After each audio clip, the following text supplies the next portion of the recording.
بسم اللہ الرحمن الرحیم۔ السلام علیکم ورحمۃ اللہ وبرکاتہ۔ شرمگاہ کی حفاظت ایسے ہوتی ہے۔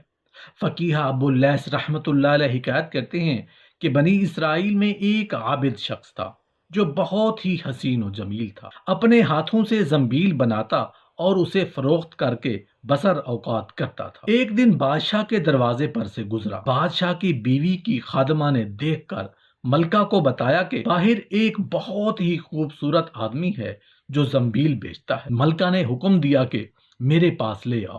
اسے لایا گیا تو بس دیکھتے ہی لٹو ہو گیا۔ کہا اب آپ کو زنبیل بیچنے کی ضرورت نہیں۔ پھر خادمہ سے کہا کہ تیل، خوشبو وغیرہ لے آؤ، ہم اس سے اپنی خواہشات پوری کریں۔ عابد نے صاف انکار کر دیا کہ میں یہ گناہ ہرگز نہیں کر سکتا۔ ملکہ نے دروازے بند کرنے کا حکم دیا اور کہا کہ آپ بھی یہاں سے نہیں جا سکتے۔ چنانچہ عابد نے کہا کہ تمہارے محل کے اوپر کوئی ضرورت کی جگہ ہے؟ ملکہ نے کہا کہ ہے۔ جب یہ اوپر آئے دیکھا کہ محل بہت اونچا ہے، کوئی ایسی چیز بھی نہیں جس سے وہ لٹک کر نیچے اتر جائے۔ آخر اپنے نفس کو خطاب و عتاب کرنے لگے کہ تو 70 برس سے اپنے رب کی رضا کی طلب میں لگا ہوا ہے۔ آج تجھ پر ایسا وقت آ گیا ہے جو تمہاری اس تمام تر محنت کو ضائع کر دے گا۔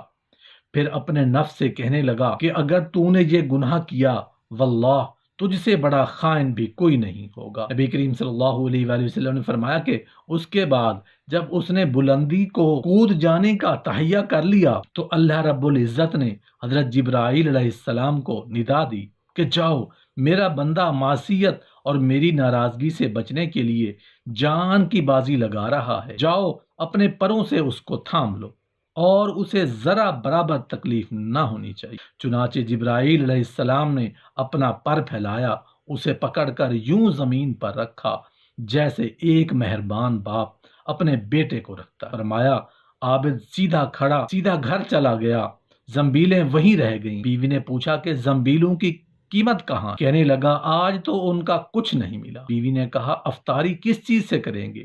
عابد فرمانے لگے آج رات یوں ہی کاٹ لیں گے۔ پھر کہا کہ اٹھ کر تنور میں آگ جلا دے، ہمسائے تنور میں آگ نہ دیکھنے پر کیا خیالات دوڑائیں گے، خواہ مخواہ انہیں پریشان کرنا اچھا نہیں۔ بیوی نے اٹھ کر تنور میں آگ جلا دی، خود واپس آ کر بیٹھ گئی۔ اسی دوران ایک پڑوسن آگ لینے آئی، پوچھا آگ ہے؟ کہا کہ تنور سے لے لو۔ یہ عورت جب آگ لے کر واپس ہوئی تو گھر والی سے کہنے لگی کہ تو یہاں بیٹھی باتیں کر رہی ہے اور تیری روٹیاں پک چکی ہیں بلکہ جلنے کو ہیں۔ عورت نے اٹھ کر دیکھا تو تنور روٹیوں سے بھرا ہوا تھا۔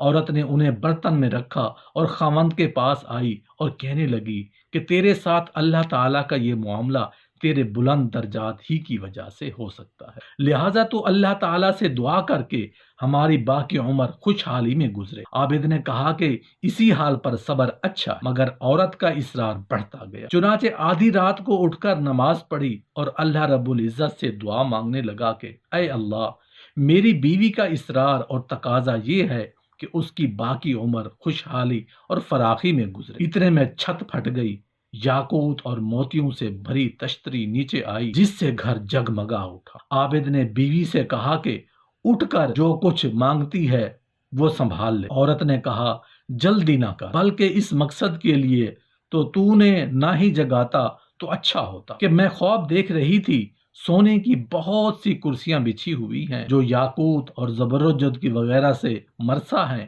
مگر ان میں سوراخ ہے۔ میں نے پوچھا یہ کرسیاں کس کی ہیں؟ جواب ملا کہ یہ تیرے خاوند کے بیٹھنے کے لیے ہیں۔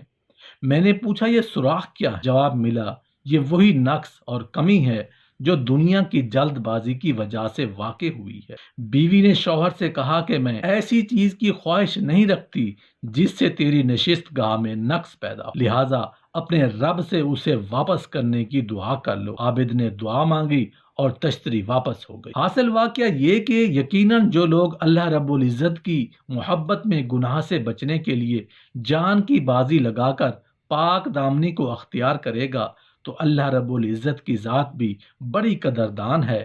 وہ اپنے ایسے بندوں کا دنیا اور آخرت میں اکرام فرماتے ہیں، ان کی مغفرت کر دی جاتی ہے، اپنی رضا، دیدار الہی اور جنت الفردوس ان کا ٹھکانہ بنا دیا جاتا ہے۔ اللہ تعالی ہمیں بھی نصیب فرمائے، آمین یا رب العالمین۔